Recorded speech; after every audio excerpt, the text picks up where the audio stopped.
They even told me, they go, you got the job. As I was walking down the street on Fox, my phone rang. My agent goes, go back. You didn't even read.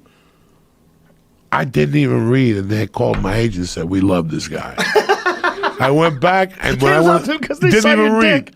They saw the Cuban Negro, you know. Well, they were probably not used to someone with confidence that didn't give a fuck. You know, I went to an audition one time, bro, where the guy had, I'll never forget this, the guy was a white trash guy. Like, this family moved in. It was a pilot for ABC.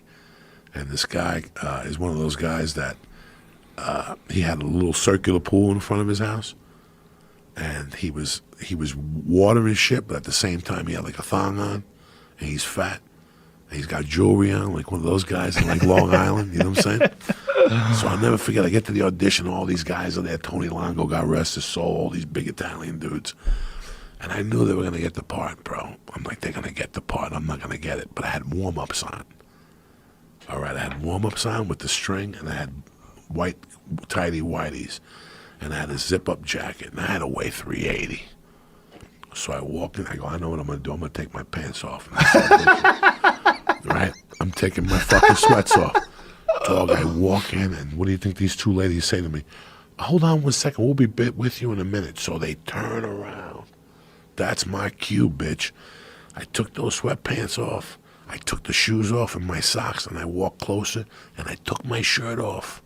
When they turned back around, all I had was boxer shorts on, like the tidy whities. That's it. Tits hanging out, stomach hanging over the underwear. And they did. As soon as they turned around, they were like, "Oh my God!" They're like, "That is terrible. Put your shirt back on."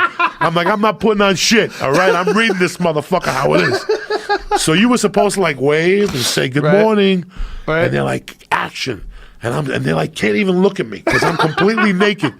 You know, and they can't even look at me, and I'm making believe I'm flipping burgers, and I look over at them and I go, living like a doctor. That's it. They booked me. When I got to the audition, that was the read. Living like a doctor. They even gave me my own line. Half of those auditions I went into, they gave me whatever line I said in the audition.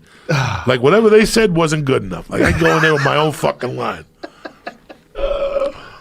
Yeah, that's probably why you got it. Look at Joey. He's just sitting there like a mook galore. That's when you were wearing those big daddy shirts. Yeah, all the look time. how big I was. Jesus Christ, you were enormous back then. That must have been like, what, 2000 then, right? Yeah, this is 2000, 2002, 2003. I remember when I met you, like right after I met you, I brought you onto the set of News Radio. Oh, and they were all like, who is this guy? With the leather jacket on. Is this guy your friend? Like, I go, that's Joey. You could tell that maybe he could mingle on the other side. You could talk him into switching governments if He's you got had a to. kid and a dog. I know a lot of dudes like that you look at and you go, something ain't right. This Every could guy suck out a there dick. with a kid who's walking his dog is like, fuck, am I gay? No.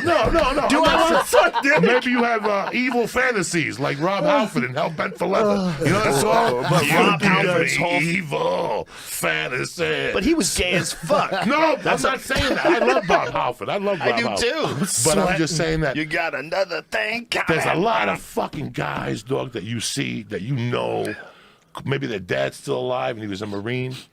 You can't go home fuck does that mean? You can't go home and tell your dad who was a general, I want to suck dick full time. I see what you're saying. You know what I'm saying? So I thought you were played the saying game like for a those while. guys, if your dad They was played the alive, game. he's a Marine, you want to blow guys. Joe Rogan, you're an intelligent. How many guys do you think are out there right now? We've had this discussion Millions. that are married, whatever, but every once in a while they put a feather suit on and they go dance like in anything. It's probably more than 10. And that's what we used to, we used to go down there. We were dumb kids. We figured out we could rob these dudes that were drunk. They come down to get their dick sucked. So we bait them. We got the captain of police's son. So we weren't going to go to jail. He was better looking than you. We weren't going to go to jail. We put him out there. We put like a guinea T-shirt, those wife beaters with a little gold chain with a cross on it and shit. The ultimate cocktail. And we put him out there on Boulevard hilarious. East. And then we hide in the trees. And then he'd go, I'll suck your dick. And the guy would park. And then he'd walk him back. And right before I went to get that one knee, I come up with that straight right kick, John Jones to the fucking nutsack. God damn, You Joey. go down. We're in the trees. We're hiding in the trees. We fucking fly down from the trees. And we just bam, bam, bam. We take your money. We run. We're 16 guys. You know, nobody fucking knows what's right and what's wrong. Not that young. My mother. No. Perfect guy to rob. Who's thinking the guy's not going to the cops? He's not going to the cops. And you got to remember, my crew was the third crew on. There was a crew from 64th Street. They were not only robbing you, they were taking you to your house. I had friends that were in high school that actually were setting you up. Yeah, let's suck your dick. And then they put you back in your car and go to your house and rob you. We were the light crew.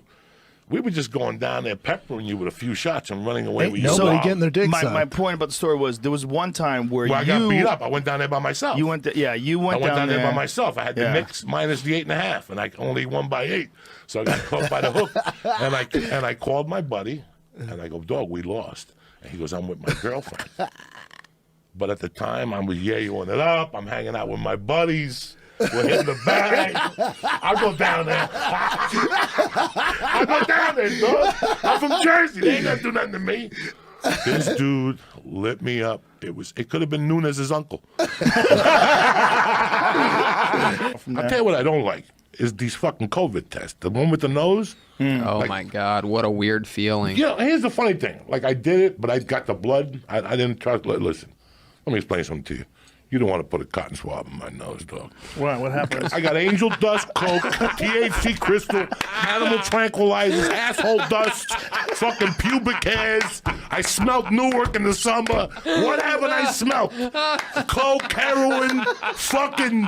Are you kidding me? When they did my nose, asshole dust. I remember. Oh, asshole dust. You look, open up an asshole, a little bit of dust comes out. Nobody knows nothing. You just take it like a man. Like, you know, I remember when I woke up, Dr. Line was jizzling my nose, and the sparks were coming out of my nose and shit. I still got coke rocks in those glands in there.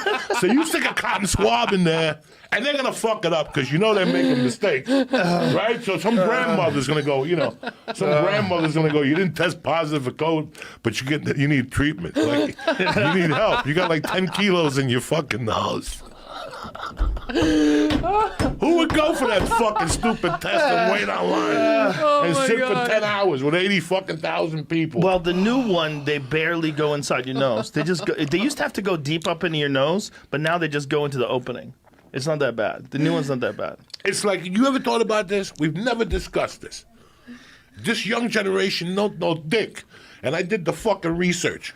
When I was growing up in the 70s, you got a thermometer in your asshole. Yes. They used to put a thermometer in your asshole. Think of the result of what that did to people. If we go backwards, we're going to see how many people are gay because for years they were getting a thermometer put in their asshole. By the time they're 16, what difference does it make? You been putting a thermometer in my ass. You know how many times that I don't think that's how it works. The thermometer, it was the creepiest thing, people, okay? You went to a doctor, he'd tell you to bend over. Like, you'd be burning up. You'd have one of those COVID fevers. He'd tell you to bend over. He'd dip the thermometer in Vaseline, and he'd stick it in your ass for like a minute. And you had to sit there with a fucking thermometer in your ass and look at him, like make eye contact and talk to him. Then he would take it out, wipe it, and then go like look real close. And tell you you're 91.1. You don't remember a thermometer in the ass, Joe Rogan? I remember them. You think about that shit. I remember them in the mouth too. Well, Yeah, I always under the felt tongue. weird about that because you have this metal fucking rod in your mouth. Under the armpit too. Really? Never That was felt one for a while. It's hard to believe, right? That's the best part of comedy. I don't give a fuck when anybody tells you standing ovations, selling tickets. The part of comedy you're going to remember is when you were with Brody Stevens in a car with Josh Wolf, and I got Brody in the back tied up in the fucking back in the Volvo, and I'm doing 100 with his car, and he's yelling, "Stop it! Normal people do not live like this."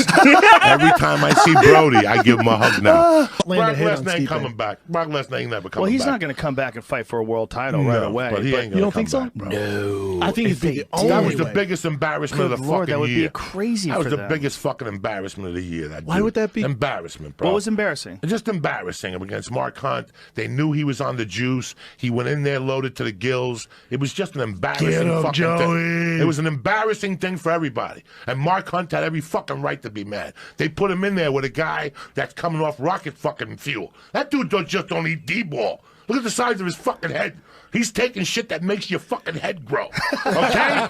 That's what they give to fucking pit bulls. I bumped into him in 94. I kidnapped him in 87. I bumped into him in 94 and I bought coke from him. Right? And he was all fucked up on Pearl Street down in Boulder. And then he never remembered. I think he blacked out. That's how bad a shape he was in. I asked him. Not this time, though, the time before, I asked him, do you remember me buying blow from you? He goes, I remember seeing you, and I remember hating you the next day. I couldn't believe I didn't knock you the fuck out because I caught him off guard. He was at a bar all fucked up. I'm like, you gotta sell me some blow. He's like, look who's here. The guy who kidnapped me. The guy who kidnapped me. But I called him You last bought week. blow after you kidnapped him and before you apologized for kidnapping him? 6 years later, yeah, I saw him at a bar on Pearl Street. Did you even say, I'm sorry I kidnapped you? Not that night. I just gave him a hug and asked him if he knew where I'd get some blow and shit. Not that night. And he gave me a hug, and I always thought about him. And when I apologized, I felt really bad. And I talked to him the other day, and he started telling me he's 50. He lives with his mother. He had a heart attack. You know, I could tell when I talked to him, and there's pictures on Facebook that he had a stroke. You know, that was all from the blow, bro. Sometimes when he calls me, and I could tell he's drinking. You know. Mm-hmm. And sometimes I feel real guilty that I do this. But then, you know, I'm the type of guy, I don't play that shit. You know, I don't play that shit at all. He was fucked up when I kidnapped him. I mean, a couple weeks before, you know, how this whole thing started was because he got a DUI, fucked up some cars, went to Boulder Hospital on North Hospital, Boulder General. Mm-hmm. And when he was in there, you know, Boulder, he was hurt. They left him in a room by himself, and he stole a bottle of liquid cocaine and jumped out the window. Okay, and they caught him an hour later on the other side of Boulder. When you steal a bottle of liquid cocaine from the hospital, you already got problems. Oh, okay? my God. Me kidnapping him, you know, and we laugh and we giggle. Me kidnapping him makes me feel like maybe I contributed to that, but I didn't. He had his own doom. So Friday I went to the store, and I swear to God, guys, I didn't eat nothing all day. I had smoked some pot. I worked out. I went to the Y. I did chest and the other thing. And I smoked dope. Before I left the house, there was a little brownie. A 70 milligram brownie. I had like maybe 13 carbs left for the day. I was fucking starving. This little brownie is right there. It was a half a pack of an Anarchy edible. They give you 2 brownies. Oh. Each brownie is 70 milligrams. That's so crazy. That's so scary. I rub my balls with 70 milligrams. You understand me? 70 milligrams for Uncle Joey is like an appetizer. It's like an aperitif. It's not even a fucking appetizer. Explain to the rest of the world, 70 milligrams will put you into a fucking hole. Do you know I gave Lee 500 last night? He puked. 500? We split a Jesus Christ. We split Did you say 500 milligrams? We split 1,000 milligram edible. Did you hear that Alice in Chains song, Down in a Hole? Oh, my God. Listen to me, Doug. We split it at 3 o'clock in the afternoon. Oh, my God. What are you trying to prove? By 7 o'clock, I was so fucked up.